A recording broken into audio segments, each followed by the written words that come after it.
Apply பண்ண போகிறேன். என் பையனுடைய தலைக்கு இதான் அப்ளை பண்ண போகிறேன். பாருங்கள், ஸ்கூல் போகிற குழந்தைக்கும் சரி பெரியவங்களும் சரி எல்லாருமே இந்த எண்ணெய் யூஸ் பண்ணலாம். நீங்கள் பயப்படாமல் இதை வந்து குழந்தைங்க வந்து பெரியவங்க வரைக்கும் 5 வயசு குழந்தைங்க 50 வயசு பெரியவங்க வரைக்கும் யூஸ் பண்ணலாம். பாருங்கள், இது நல்லாயிருக்கும். அப்ளை பண்ணிங்கன்னா ஸ்கூல் போகிற குழந்தைங்கன்னா இன்னும் கொஞ்சம் நல்லாயிருக்கும். அவங்க வந்து இந்த ஈரு பேனு தலை சொரிதல் அப்புறம் வந்து இந்த புழுவட்டு பூச்சிவட்டெல்லாம் சொல்லுவாங்க பாரு, அதெல்லாம் வராது சுத்தமாக. குழந்தைக்கு வந்து கீழே கொஞ்சம் இப்படி பண்ணி பாருங்கள். நீங்கள் பக்கத்தில் வந்து பாருங்கள், பாருங்கள் இப்படியே தான் அப்ளை பண்ணணும். ஒன்றும் பிரச்சனை இல்லை. இதுக்கு இந்த எண்ணெய் போட்டிங்கன்னா அவ்வளோ நல்லது. எல்லாம் பாருங்கள், எல்லாமே மூலிகை தான் போட்டு நம்ம ஆட் பண்ணுவோம்.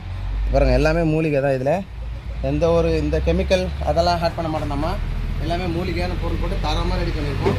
அதை வந்து உங்களுக்கு தேவைன்னா நான் கமெண்ட் செக்ஷனில் என் நம்பர் கொடுக்குறேன், டிஸ்கிரிப்ஷனில் என் நம்பர் கொடுக்குறேன். நீங்கள் கால் பண்ணுங்கள், இல்லை மெசேஜ் பண்ணுங்கள், கமெண்ட் பண்ணுங்கள், உங்களுக்கு தெரிஞ்சது இருக்கும். ஓகே கைஸ், பாய். பாய் பண்ணுங்கள், சப்ஸ்கிரைப் பண்ணுங்கள், சொல்லுகிறேன், லைக் பண்ணுங்கள், சப்ஸ்கிரைப் பண்ணுங்கள், ஷேர் பண்ணுங்கள். பாய்.